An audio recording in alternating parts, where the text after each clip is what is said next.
Hello বন্ধুরা, আজ আমরা এমন একটি মোটরসাইকেল দেখতে যাচ্ছি যা দেখলে আপনাদের চোখ কপালে উঠে যাবে। চলুন দেখে নেওয়া যাক আজকের সেই চমৎকার মোটরসাইকেলটা। এই সেই মাথা নষ্ট করা মোটর সাইকেল মডিফাইড করা, দেখেন কত সুন্দর। হেলমেটটা একদম কঙ্কালের মতো করছে, দেখতে অত সুন্দর লাগতেছে। লাইটিংটা অনেক ভালোই দেখা যাচ্ছে। তো আপনাদের কাছে কেমন লাগতেছে বিষয়টা অবশ্যই কমেন্টে করে জানাবেন।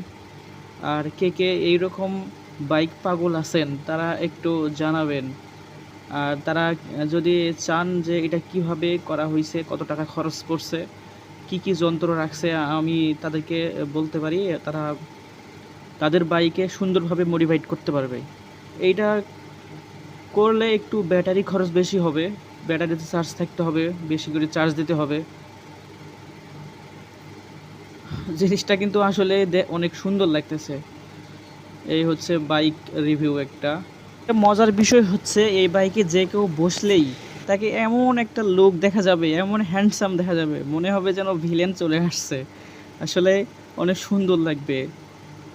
তো যদি কেউ এটা বানাতে চান, এটা বানাইলে অবশ্য হাইওয়েতে কখনো চালাতে পারবেন না, কারণ আপনাকে পুলিশ অবশ্যই কপাত করে ধরে টপাত করে মেরে দেবে। তো অবশ্যই এটা গ্রাম অঞ্চলের জন্য, লোকাল রাস্তা ইউজ করার জন্য ব্যবহার করতে পারবেন।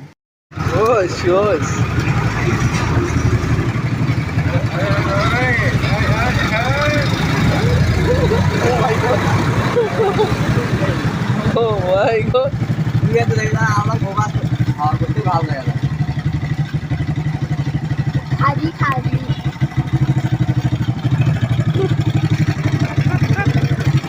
Lahat na yung Allah. Shush.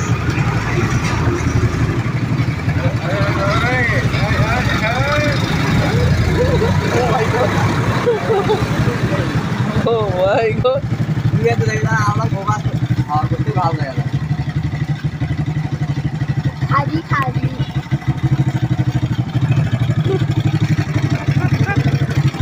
Lahat na yung Allah. আসলে এটা হচ্ছে ছেলেদের একটা শখ, যে একটা শখের বাইক থাকবে। এক এক রকমের মানুষের এক এক রকম শখের চাহিদা থাকতে পারে। তো আমার ফ্রেন্ডের এটা চাহিদা ছিল, তাকে এই ধরনের একটা গাড়ি তার থাকবে। তো গাড়িটা কিন্তু অনেক ভালো ছিল আগে, তো ওইটাকে সে খোলাখুলি করে আর কি মডিফাইড করছে, এরকম করে সে এটা বিয়েতে যৌতুক হিসেবে বাইক